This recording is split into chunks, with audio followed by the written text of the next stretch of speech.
Vérissure, le numéro 1 des alarmes en France. Rendez-vous sur vérissure.fr pour votre demande de devis gratuit. Vérissure présente. Sud Radio, le numérique pour tous, Vanessa Pérez. Bonjour et bienvenue dans ce nouveau numéro du numérique pour tous. Et aujourd'hui un numérique pour tous dédié à ce que l'on appelle les fake news, la manipulation et la haine en ligne. Bref, toutes les dérives que nous connaissons peut-être sur les réseaux sociaux. Alors jusqu'où sommes-nous protégés? Comment se crée une fake news? Et de quoi notre société souffre-t-elle pour générer autant de haine? C'est ce que nous tenterons de comprendre avec nos invités. Le numérique pour tous spécial dérive sur les réseaux sociaux, c'est tout de suite et c'est sur Sud Radio. Sud Radio, le numérique pour tous, Vanessa Pérez. Et aujourd'hui un numérique pour tous spécial dérive sur les réseaux sociaux. Et pour mieux comprendre jusqu'où nous sommes protégés, j'ai le plaisir d'accueillir notre premier invité, Benoît Loutrel. Benoît, bonjour. Vous êtes board member au sein de l'ARCOM, l'autorité de régulation de la communication audiovisuelle et numérique. Alors vous êtes partout dans notre quotidien, mais expliquez-nous concrètement quelle est l'action de l'ARCOM. Alors l'ARCOM est bien connue, elle est l'héritière du Conseil supérieur de l'audiovisuel et de l'ADOPI. Elle a changé de nom en début 2022 pour étendre ses compétences aux plateformes numériques. À la fois les Netflix et compagnie pour leur demander de participer au financement de la création en France et ce qui est plus récent aux réseaux sociaux pour veiller à ce que ces grandes plateformes sur lesquelles on exprime maintenant encore plus facilement notre liberté d'expression veillent à ce que ça soit aussi des lieux de confiance où on puisse s'exprimer sans avoir peur d'être agressé, où on puisse être informé en ayant aussi une information de bonne qualité. Alors concrètement, quelles actions mettez-vous en place pour veiller à ce que ces fameuses plateformes comme Google, Twitter ou Facebook ne soient pas systématiquement des vecteurs de haine en ligne ou de désinformation, ce qu'on appelle les fake news? Alors la loi en fait demande à ces plateformes un surcroît de responsabilité, c'est-à-dire que à la base ce qu'elles font c'est nous offrir des espaces où on trouve des contenus qui nous captivent, qui captivent notre attention et en échange elles mettent de la publicité et elles gagnent de l'argent. La loi leur demande d'aller un cran plus loin et d'essayer de veiller à ce que ça soit des environnements de confiance et donc leur demande de mettre en place des actions de modération pour que, quand vous avez un contenu qui est manifestement illicite, qui est contraire aux règles que la plateforme a fixées elle-même, si on leur signale, ce contenu soit enlevé. Plus largement, on leur demande aussi de réfléchir à la manière dont elles conçoivent ces plateformes, pour qu'elles n'encouragent pas cette expression de haine. D'accord, mais quand on ouvre Twitter, on ne peut pas s'empêcher de voir des dialogues, des surenchères, de la violence et quelque part une quête du like pour s'illustrer ou avoir sa minute de gloire avec un propos qui peut être quand même un peu délétère. Comment... Alors, est-ce que le statu quo est satisfaisant? Non, le statu quo est pas satisfaisant. On a bien un objectif de faire mieux, d'aller plus loin, et on a commencé à construire. On a un dialogue constant avec Twitter. On les interroge en leur demandant mais comment est-ce qu'ils sont actifs, comment ils luttent contre des manipulations de l'information. On peut prendre l'exemple des élections. Prenons-le, exactement. Alors, vous pouvez avoir en tête, par exemple, que il y a 2 élections présidentielles maintenant. On avait eu un incident 2 jours avant l'élection qui s'était appelé les Macron Leaks, où une série de boîtes mail qui avaient été piratées ont été rendues publiques. Et à l'époque, quelque part, on n'a pas su très bien comment réagir. Qu'est-ce qu'on demande des réseaux sociaux? Qu'est-ce que c'était, vu de chez eux, d'agir de manière responsable? Depuis, on s'est organisé. Et lors des dernières élections présidentielles, donc ont eu lieu il y a 1 an, l'ARCOM a demandé à tous les réseaux sociaux, en application de la loi, en disant mais attention, préparez-vous. On va avoir une élection présidentielle. C'est l'occasion, éventuellement, on a le risque d'avoir des ingérences étrangères. Prenez des mesures préventives. Priorisez l'allocation de vos moyens de modération. Soyez plus actifs à détecter les faux comptes. Et aussi, on a fait un travail pour les préparer, leur dire, ben voilà, en France, s'il y a un incident, c'est la commission électorale, c'est le Conseil constitutionnel qui agissent et qui veille à la sincérité du scrutin. On a vérifié qu'elle connaissait les interlocuteurs.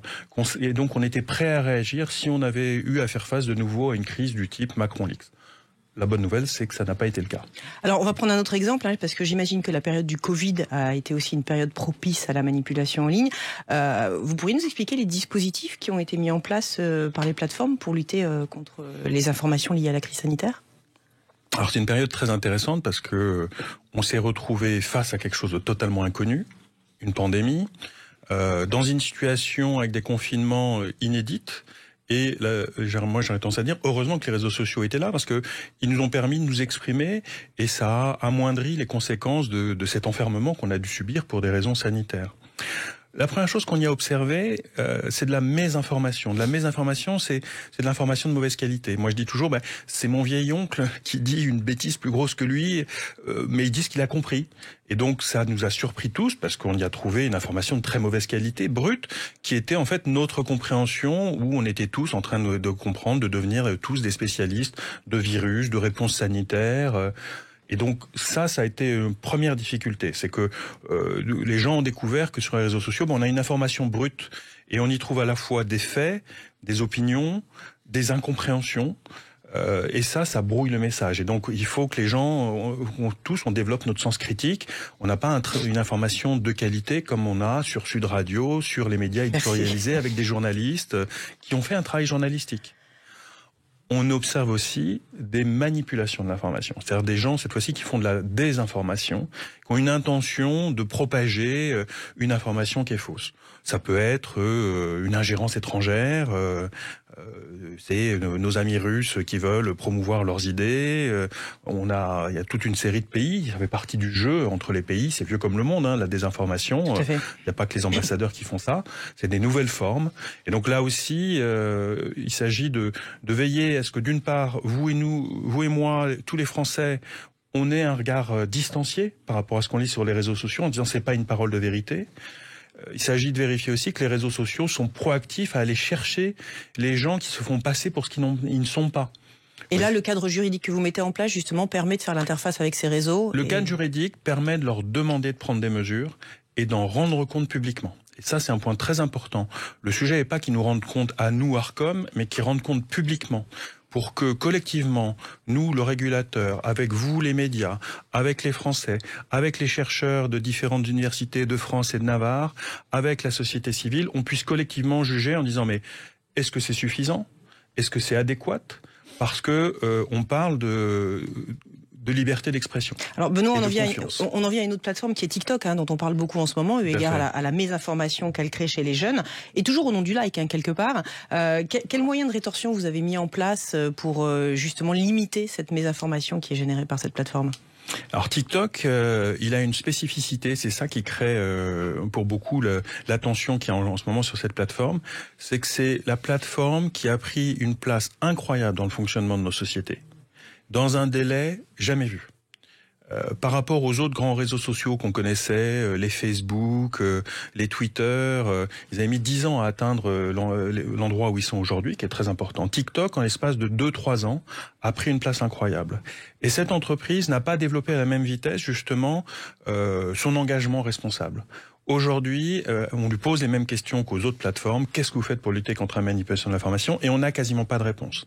Et donc effectivement, ça fait plusieurs mois qu'à l'Arcom, publiquement, on prend la parole et on dit le statu quo n'est pas possible avec TikTok et qu'on pousse la plateforme à accélérer ses travaux pour montrer comment elle lutte contre la manipulation de l'information, pour qu'elle explique comment fonctionne son algorithme, parce qu'on a besoin de comprendre aussi pourquoi est-ce qu'elle a un tel succès. On a aussi plein de questions auxquelles collectivement on veut répondre. Est-ce qu'il y a manipulation de l'information, éventuellement une possibilité d'ingérence étrangère, chinoise par exemple, sur TikTok ?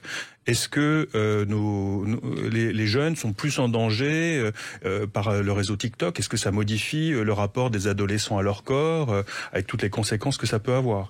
Et on veut que la plateforme devienne proactive à donner les moyens à tout le monde de répondre à ces questions, et il y a urgence. Et là, ça n'est pas encore le cas, donc c'est en cours. D'accord. Alors, venons-en à un périmètre plus large, celui de l'Europe. Dès 2023, il y a ce fameux règlement qui s'appelle le Digital Service Act, qui va rentrer en vigueur et qui va être applicable au niveau des très grandes plateformes. Expliquez-nous rapidement, en quelques mots, comment ce Digital Service Act va avoir un impact dans nos quotidiens. La bonne nouvelle, c'est qu'il a été traduit, il s'appelle le Règlement pour les services numériques, le RSN. Il faut s'approprier ce texte.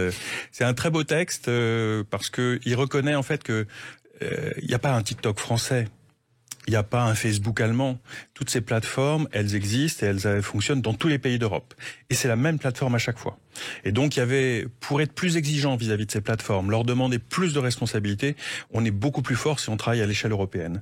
Et donc, ce texte, en gros, il crée un réseau de régulateurs, une équipe d'Europe des régulateurs qui va rentrer dans un match avec les plateformes en disant, ben voilà, collectivement, on vous demande d'être plus responsable, on formule des demandes conjointes, on travaille ensemble. Au centre, on a la Commission européenne qui va jouer un rôle de coordination parce que, soyons clairs, c'est des plateformes incroyablement puissantes.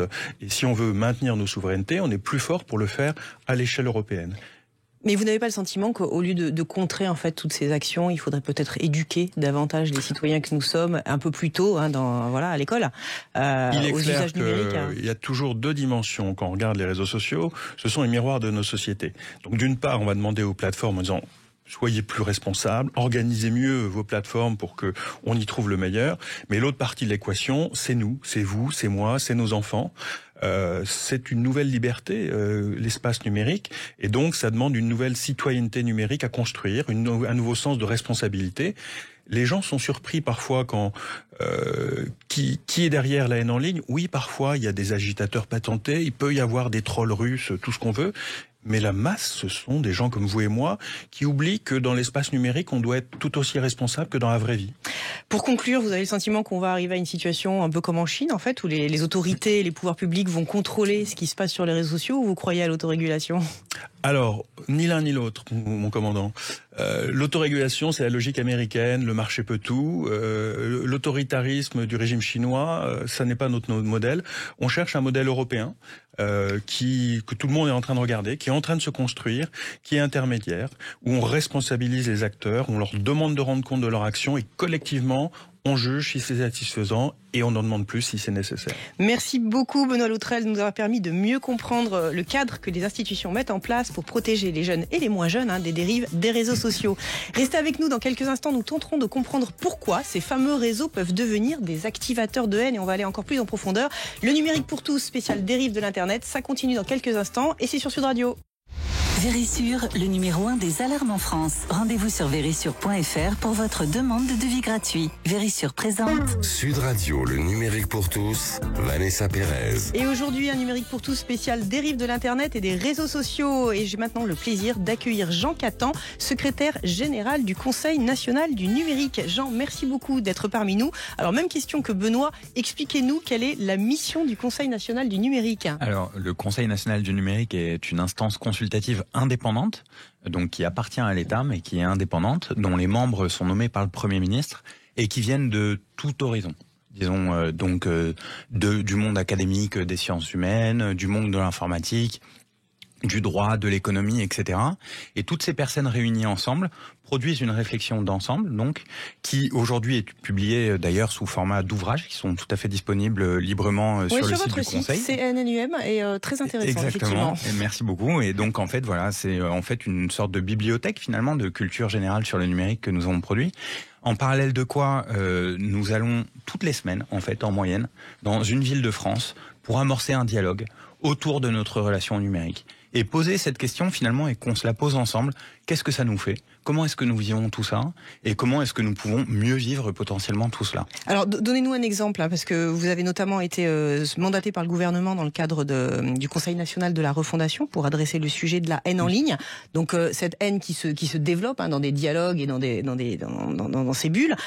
Vous réunissez les gens sur un thème, sur le terrain, dans les régions de France, pour justement les confronter et désamorcer la situation. Expliquez-nous comment ça se passe. Alors c'est particulièrement intéressant en fait ce qui se passe en effet dans le cadre du Conseil national de la refondation dans son versant numérique et qui s'inscrit finalement à la prolongation de ce que fait le Conseil national du numérique depuis maintenant 2 ans, c'est-à-dire rassembler les personnes qui sont intéressées, les acteurs, qui parfois ne se parlent pas en fait. On se rend compte qu'il y a des personnes qui ont des intérêts communs, qui travaillent en fait ensemble mais à distance, ou qui s'opposent, mais qui ne se rassemblent pas forcément dans la même pièce.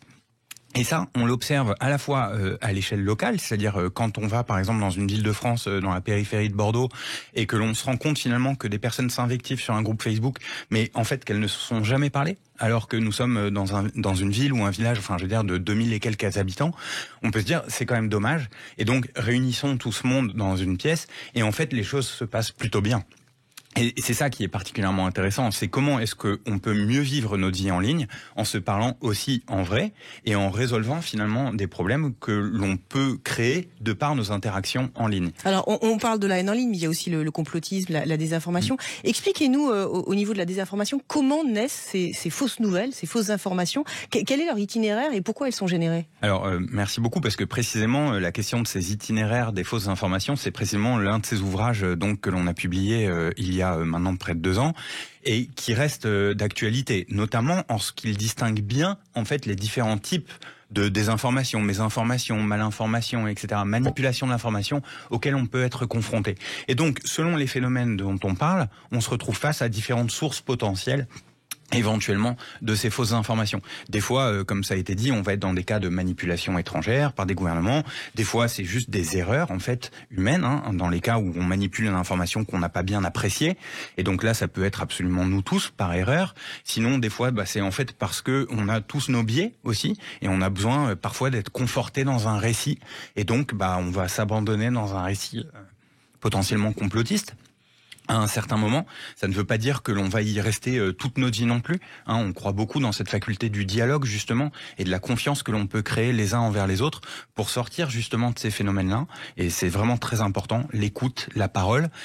Et ensuite, si l'on en revient aux itinéraires des fausses informations, en fait, il y a forcément un moment où on se retrouve donc soit en effet dans les médias plus traditionnels, soit sur les réseaux sociaux, avec des mécanismes potentiels de propagation de l'information qui peuvent là augmenter potentiellement la visibilité de certaines fausses informations. Alors justement, récemment, il y a un nouveau phénomène qu'on a vu naître, notamment au Venezuela, où on a un mannequin virtuel, en fait, ou un journaliste virtuel, on va dire, qui prodigue ces fausses informations. C'est quelque chose contre lequel vous pouvez lutter, ou alors on reste impuissant? Alors nous, tout seul, bien non, sûr, ça tout certainement seul, on peut pas. rien faire. Après, voilà, ça c'est sûr. Mais alors après, donc ce type de phénomène, on le voit un petit peu partout. On l'a vu donc au Venezuela, on l'a vu en Chine. C'est-à-dire que l'on va fabriquer en fait des avatars avec des intelligences artificielles et on va leur faire dire un petit peu tout et n'importe quoi.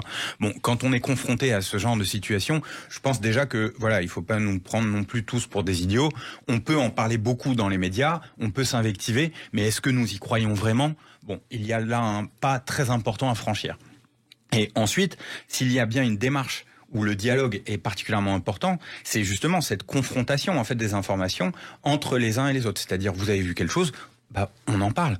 On en parle, parlons-en en fait. Et c'est de là que l'on pourra décortiquer en fait ce que l'on a vu et puis aussi recréer de la confiance, mais aussi une meilleure appréhension du flux d'informations que l'on reçoit au jour le jour. Donc voilà, j'aurais tendance à dire que la première réponse, c'est d'abord le dialogue, le partage de ce que l'on voit ou de ce que l'on ne voit pas, et ensuite donc essayer de décortiquer, aller creuser, aller confronter les informations à d'autres informations, et ensuite tisser une toile d'informations qui soit un petit peu plus saine. Mais je reviens sur cette mécanique de la haine. Est-ce que c'est le reflet d'une société qui va mal? Est-ce que c'est particulier à la France? Est-ce qu'on trouve cette haine partout en Europe? Est-ce que c'est divertissant de s'exprimer et d'exprimer sa colère? Alors, il y a un certain appel, et ça c'est encore une fois nos biais humains qui jouent ici, c'est-à-dire il y a un certain appel potentiellement pour des choses qui sont un petit peu plus violentes que d'autres. Quelqu'un racontait une fois, voilà, si vous êtes dans la rue et que vous voyez d'un côté une bagarre entre deux personnes et que de l'autre côté du trottoir vous voyez des amoureux en train de s'embrasser, bon, vers quoi est tourné votre regard?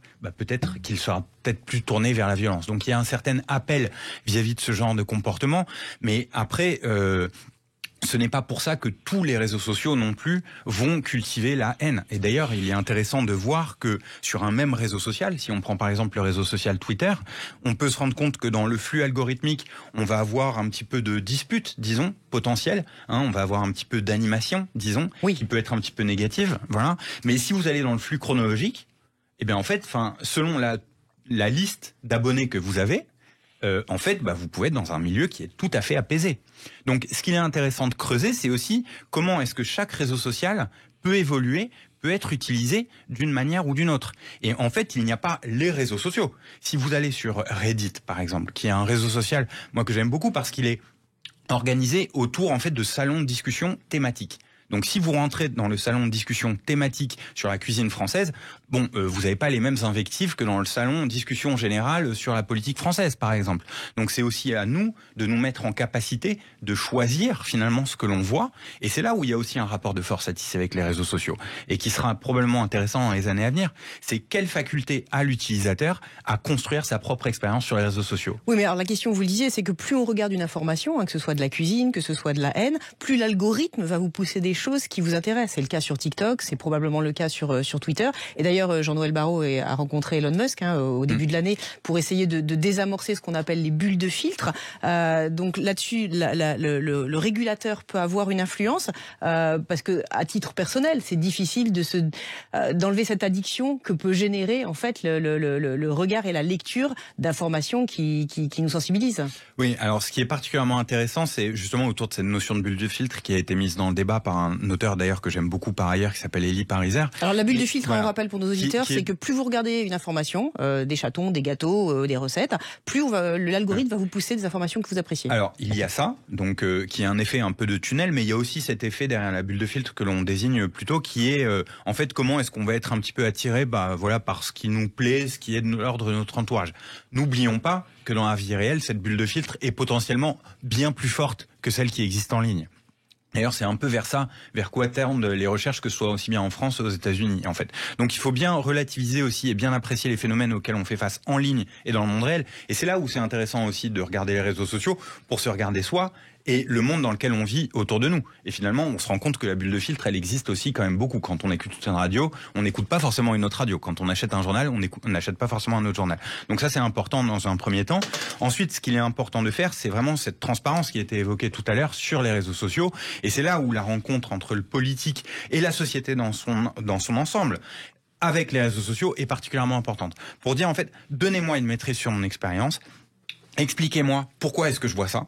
Enfin, c'est pas normal que moi, quand je crée mon compte TikTok, en fait, je sois accueilli par un certain type de contenu, parce que TikTok s'est dit en fait que, un homme de 40 ans était potentiellement intéressé par ce type de contenu. C'est pas normal en fait que moi, je n'ai pas mon mot à dire d'entrée de jeu. En fait, je me retrouve dans une autre situation. Pour vous, c'est plutôt la régulation ou l'éducation qui va permettre un petit peu de mettre un terme à cette haine? Et est-ce qu'on peut arriver à un monde où il y aurait plus cette haine sur les réseaux? C'est possible? Ça intéresse quelqu'un de lire un réseau bienveillant? Est-ce que c'est intéressant, justement? Oui, en fait, je pense que ça peut nous faire énormément de bien, et je pense qu'en fait, c'est ce que l'on recherche un petit peu tous, et on peut avoir ces penchants peut-être pour finalement ces disputes un petit peu malsaines, mais en fait, j'ai confiance dans le fait que sur le long terme, on ne se satisfasse pas de ça. Et j'ai confiance dans le fait que demain, en s'unissant tous, comme ça a été évoqué tout à l'heure, finalement, on sera en mesure de construire une expérience qui nous convienne. Et c'est pour ça qu'on est là. C'est pour ça qu'on se bat vraiment tous les jours, parce que c'est un combat, en fait, très important, qui est en train de se tisser à la fois par la régulation, et qui se fait aussi beaucoup en mettant tout le monde autour de la table. Ça, c'est l'expérience vraiment du régulateur, pour le coup. Et aussi, donc, par cette démarche un peu éducative, mais qui va bien au-delà, finalement, de l'éducation, qui va vers une démarche d'écoute. Ce que c'est finalement la parole aujourd'hui. Qu'est-ce que le fait d'entendre quelqu'un qui est en souffrance? Qu'est-ce que c'est le fait d'être en empathie par rapport à quelqu'un que potentiellement on fait souffrir? Et ça se passe à tous les âges de la vie. Et c'est pour tous les acteurs. Benoît, le mot de la fin pour nos auditeurs qui vont peut-être reprendre le fil de leur conversation Facebook ou YouTube après cette émission. Quelle serait la posture à adopter justement pour faire un peu évoluer et reprendre le dessus sur ces réseaux? Discutez-en en famille. Discutez-en avec vos enfants. Qu'est-ce qu'ils font sur les réseaux sociaux? Qu'est-ce qui leur plaît? Parlez-en. Parce qu'il y a un énorme enjeu d'éducation et de partage. Parce qu'effectivement, on n'a pas les mêmes usages que nos enfants qui sont nés numériques. Nous, on est devenus dans l'âge adulte. S'il y a une seule chose à retenir, c'est ça. Merci Benoît, merci Jean pour vos témoignages et votre éclairage. Le numérique pour tous, c'est fini pour aujourd'hui. On se retrouve toute la semaine en podcast et sur les réseaux sociaux. Bah oui, toujours eux. Et je vous souhaite une excellente fin de week-end. Je vous dis à la semaine prochaine. Avec Vérissure, le numéro 1 des alarmes en France. Rendez-vous sur vérissure.fr pour votre demande de devis gratuit.